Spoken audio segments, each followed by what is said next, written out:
This concept quickly. If anyone in this room is looking for an instructor, a drill instructor, a sergeant or lieutenant to get you through this academy, get up and get out now. It's not going to happen. I'm not here to get you through the academy. That's not my function. It's not my job. My job is to place obstacles in front of you. It's your job to develop a process and how to get through those obstacles and move forward. My job is to make things uncomfortable. Discomfort promotes change, promotes better habits. From there, it's up to you whether you develop the self-discipline to sustain those habits moving forward. Make sense? Yes, sir. If you're looking from the outside, for outside factors to get you through this academy, do not come back on the 8th. Is that clear? Yes, sir. Good morning and welcome to Fido Talk with Dave Thompson. On today's episode, we're going to get into some decision making. Why it's important, what's involved in it, what the process may look like, and how it affects the overall team and organization. So let's just jump right into it. When we have decisions to make, normally they fall into a few different categories. But a couple of things to keep in mind is every decision is different. Every decision is a new situation with new variables and different people, and everybody brings something different to the table. Everyone brings different experiences, different values, different emotions, different approaches. When we process a situation and go about the decision-making process, there's a lot to it. First, and maybe the most critical, is the amount of time we have to process a situation.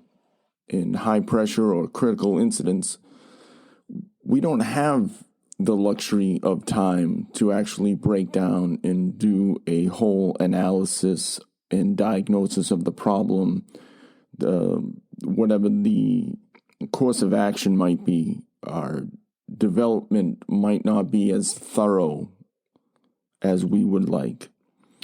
But you still have to make the decision. We try to hammer home it bare bones. The worst thing to possibly do is to not make a decision. Given enough time, you can go ahead and try to understand the whole of the situation as best you can. Collect as much information on that particular situation as possible. You can identify the problem and do more of an overall analysis. You can lay out and clearly define the objectives needed, the steps involved to complete that overall goal or mission. Then you can diagnose the problem. You can develop any alternatives or contingencies to that problem. You can evaluate all those alternatives and toss out the ones that just don't apply. You have that luxury of time. Once you choose that best alternative and decide to go with it, you can put your plan into action. And that's the best case scenario, right? That time affords you the luxury of all the pre-planning, the back planning, the contingencies, all the best available information. It affords you the ability to think critically, reflexively, and logically. When you get into making decisions on time restraints, then you have to start relying heavily on habits habit-based decisions, repetitive decisions, things you've done in the past, what you bring to the table, what your past experiences have shown work. And again, everyone has different values, different emotions, different things that drive their decisions. What happens after those quick decisions is the backlash. It is the biases that come into play, and humans tend to take those to heart. We tend to allow everyone's opinions to rent space in our head. When something comes up and a decision needs to be made in a short order, it's the same process as any other decision, just sped up. And in my experience, the people who are affected the most by some of these decisions get just as emotional and irrational in their opinions and response and attitudes towards those decisions without having all the best available information about why their teammate, their superior, or whoever else is involved in the situation, whatever their final decision was, they get raked over the coals. That in turn contributes to a crappy atmosphere, an atmosphere of distrust, a bad work climate, bad work environment. It certainly doesn't contribute to a cohesive team. So what can be done on both sides to kind of mitigate the fallout, the backlash of decision making? Good, bad, or indifferent. At the end of the day, decision makers aren't going to please everybody. That's just the name of the game. That's human nature. You're not going to please everybody. But there's a few things we can keep in mind as influential teammates, effective leaders moving forward, and that is to keep the priorities as they should be. And that is the overall goal, the overall mission, the team, and then me. If you keep those in mind, especially the mission, the overall mission, whatever that may be, that's it. That's the first priority above anything and everything. That comes first. And at times, as much as we don't want to hear it, that may come with some sacrifice on the team's part. That's just the way it falls. It might not be optimal. It might not be what the team likes or individuals within the team. But if it serves a higher purpose if it serves a purpose to fulfill that mission statement, or that overall organizational goal, then that's what we're there for. That's our purpose on the team, to fulfill that mission. Now, as decision makers, there's a few things that we also can do.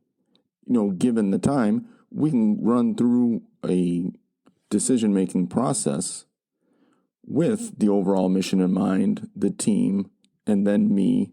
We can do an analysis. We can, do risk assessments and those type of things to help in our effective decision-making. If we don't have the time and the decision needs to be made right now, well, we make the decision based on whatever the situation is and whatever goal that situation presents. Whatever problem it defines, we need to solve that problem.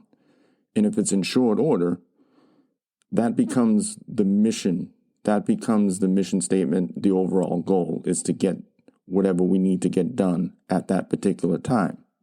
And frankly, the opinions of the non-decision makers, it doesn't really matter at that particular point. What can be implemented, and in my humble opinion, is a very underrated tool, is the after-action review. It's the hot wash, it's the debrief, and it's a very underutilized tool. And it helps on many different levels. It helps with the communication. It helps to satisfy that why. Because the first thing that comes out of most people's mouths, in my experience, after somebody makes a decision, whether it's good, bad, or indifferent, is why. Why did they decide to do that? Well, with a debrief, with an after-action review, involving everybody in that situation, that why can be satisfied. Now, if we start breaking down the individual situations and incidents, and we list 3 to 5 things that we can sustain, things that were good, that are sustainable for maybe the next situation moving forward, and then identify 3 to 5 things that we could improve across the board, that helps with our future decision making. That helps with future incidents. That helps us build our toolbox in critical thinking, reflexive decision making, and it also, with everybody involved, it helps to develop some cohesiveness, especially if there are different divisions, different people with different purposes within the organization, or different teams combining to fulfill an objective or an overall mission statement. To make decisions that affect people and then just project the appearance of that's the decision, live with it, or that's the decision we made because we said so, that does not help the team at all on any level.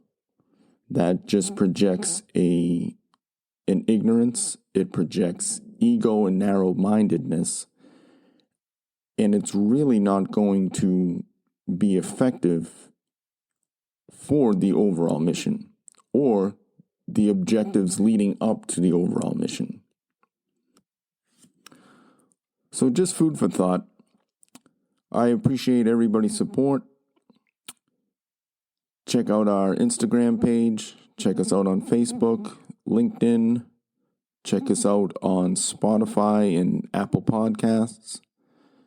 And I look forward to engaging you guys on social media, YouTube, and anywhere else you can find Bare Bones. I appreciate it, guys.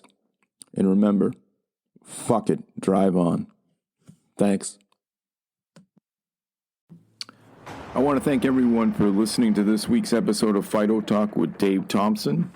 If you would, please subscribe and review. It helps a lot. Share the word with your friends and family. Have them check it out and provide some feedback. We'd love to hear it.